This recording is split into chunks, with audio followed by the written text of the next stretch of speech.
Bismillahirrahmanirrahim. Assalamualaikum warahmatullahi wabarakatuh. Sahabat Superpedia yang dimuliakan Allah, semoga kita selalu dalam keadaan sehat walafiat. Amin. Bagaimanakah jadinya apabila ada suatu kaum yang diazab Allah Subhanahu wa Ta'ala? Mereka diazab dan diubah wujud fisiknya menjadi seekor kera, menjadi sesuatu yang sifatnya dihinakan. Hal ini memang tertulis di dalam Al-Quran di surat Al-Baqarah dan surat Al-A'raf. Teman-temanku seiman, kisah yang akan diceritakan di video kali ini bertujuan untuk mengingatkan kita semua betapa berkuasanya Allah atas segala sesuatu dan begitu bahayanya apabila kita tidak menjauhi apa yang sudah Allah larang. Kisah ini agak sedikit menyeramkan. Bagaimanakah kisahnya? Suatu kaum bisa diubah menjadi kera. Apa yang mereka perbuat sehingga Allah murka dan mengazab mereka? Di video kali ini kita akan menceritakan tentang Ashabus Sabti, kisah tentang kaum yang dikutuk menjadi kera dan babi. Ini disebut oleh para ulama sebagai Ashabus Sabti, orang-orang yang melanda di hari Sabtu. Menurut para ulama, kisah ini berlokasi di daerah yang bernama Madyan, yang sekarang tempatnya berada di kota Al-Badar, Provinsi Tabuk, bagian barat laut negara Arab Saudi. Kisah ini terjadi pada zaman Nabi Daud alaihi wasallam, di mana ada suatu kaum yang membangkang kepada Allah Subhanahu wa Ta'ala, sehingga wujud mereka diubah menjadi kera dan babi. Untuk anak mudanya mereka diubah menjadi kera, sementara orang tua mereka diubah menjadi babi. Setelah 3 hari dikutuk menjadi binatang, akhirnya Allah mematikan mereka semua. Sungguh sebuah kisah yang menyeramkan. Namun apa kira-kira yang diperbuat mereka hingga Allah murka dan mengutuk satu kaum ini, kemudian memusnahkannya? Jadi begini ceritanya. Ada suatu kaum yang tinggal di perkampungan dekat pantai. Perkampungan ini dihuni oleh orang-orang yang bekerja sebagai nelayan. Setiap hari mereka melaut untuk mencari hasil tangkapan ikan yang nantinya akan dijual di pasar. Kemudian Allah memilihkan satu hari khusus untuk kaum ini, di mana pada hari itu mereka tidak boleh melakukan aktivitas menangkap ikan. Hari tersebut adalah hari Jumat. Namun kaum ini menolaknya dan memilih hari Sabtu sebagai hari sakral mereka, yaitu hari libur. Jadi dalam seminggu ada satu hari yang dilarang bagi mereka untuk mencari ikan, yaitu hari Sabtu. Pada akhirnya Allah memilihkan hari Sabtu sebagai hari sakral bagi kaum ini. Jadi selama hari Ahad sampai Jumat kaum ini pergi melaut untuk mencari ikan atau menangkap ikan. Kemudian pada hari Sabtu mereka libur. Kegiatan ini berlangsung selama berbulan-bulan bahkan bertahun-tahun. Lalu Allah menguji mereka. Pada hari Sabtu ikan-ikan terlihat sangat banyak dan melompat-lompat dari dalam air laut. Namun ketika matahari mulai tenggelam dan hari berganti menjadi hari Ahad, ikan-ikan yang melompat tadi hilang. Dari hari Ahad sampai Jumat, ikan yang mereka tangkap sangat sedikit dan sulit didapatkan.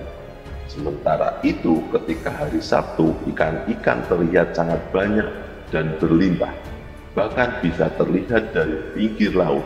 Karena mereka dilarang mengambil ikan di hari Sabtu, ikan-ikan itu mereka biarkan saja. Sahabat Superpedia, singkat cerita, kaum ini mulai berpikir, bagaimana kalau kita tebar jaring di hari Jumat, kemudian kita angkat jaringnya di hari Minggu? Maka dari sini kaum ini mencoba mengakali larangan Allah. Ketika hari Jumat, mereka mulai memasang jaring dan perangkap ikan. Lalu di hari Minggu, mereka mengangkat jaring tersebut dan mendapatkan ikan tangkapan yang sangat banyak. Akhirnya kegiatan ini terus berlanjut. Mereka berpikir bahwa mereka tidak melanggar larangan Allah, karena mereka tidak mencari ikan di hari Sabtu. Namun tetap saja ini adalah sebuah pembangkangan. Seiring berjalannya waktu, kegiatan menebar jaring di hari Jumat ini terus berlangsung, dan jumlah orang yang melakukan semakin banyak. Setiap hari Jumat, mereka secara beramai-ramai menebar jaring supaya pada hari Minggu bisa memanen ikan dalam jumlah banyak. Kaum ini mulai berpikir, mengapa azab dari Allah tidak datang? Hingga akhirnya mereka benar-benar menangkap ikan atau mencari ikan pada hari Sabtu, karena tidak ada azab Allah yang menimpa mereka sejauh ini.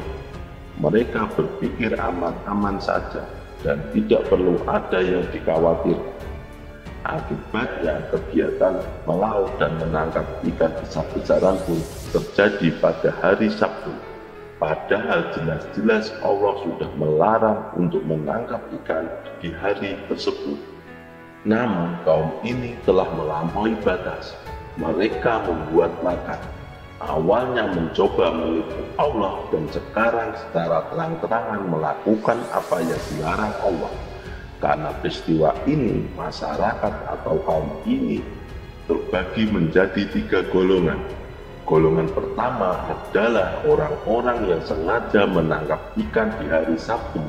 Mereka adalah orang-orang pembangkang yang tidak mau taat kepada Allah. Golongan kedua adalah orang-orang yang berusaha mencegah atau mengingatkan golongan pertama. Golongan kedua ini adalah orang-orang soleh dari kaum tersebut yang tidak menangkap ikan di hari Sabtu dan berusaha mengingatkan golongan pertama. Golongan ketiga adalah orang-orang yang tetap diam, tidak ikut serta menangkap ikan, tetapi juga tidak mencegah atau mengingatkan golongan pertama. Golongan ketiga ini adalah orang yang tidak menangkap ikan di hari Sabtu, tapi mereka membiarkan saja kegiatan yang dilakukan orang golongan pertama. Bisa dibilang mereka cuek. Salahnya adalah orang golongan ketiga ini malah melarang orang golongan kedua untuk mengingatkan. Kira-kira seperti ini. Sudahlah, biarkan saja mereka menangkap ikan, nggak usah dipedulikan. Pada suatu hari, orang soleh dari golongan kedua membuat sebuah tembok pemisah.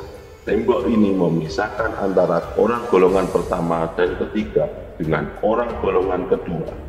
Orang-orang golongan kedua ini takut akan datangnya azab Allah. Karena seperti yang kita ketahui, jika azab Allah datang dalam bentuk musibah atau bencana alam, semua orang termasuk orang fasik atau orang saleh akan terkena dampaknya. Maka dari itu mereka membuat tembok pemisah yang membagikan wilayah perkampungan dan juga membagi wilayah laut tempat menangkap ikan. Mereka menangkap ikan di sebelah sana, sementara orang soleh menangkap ikan di sebelah sini. Begitu gambarannya. Sahabat Superpedia yang dimuliakan Allah, setiap hari Sabtu terdengar suara riuh dari balik tembok oleh orang soleh ini.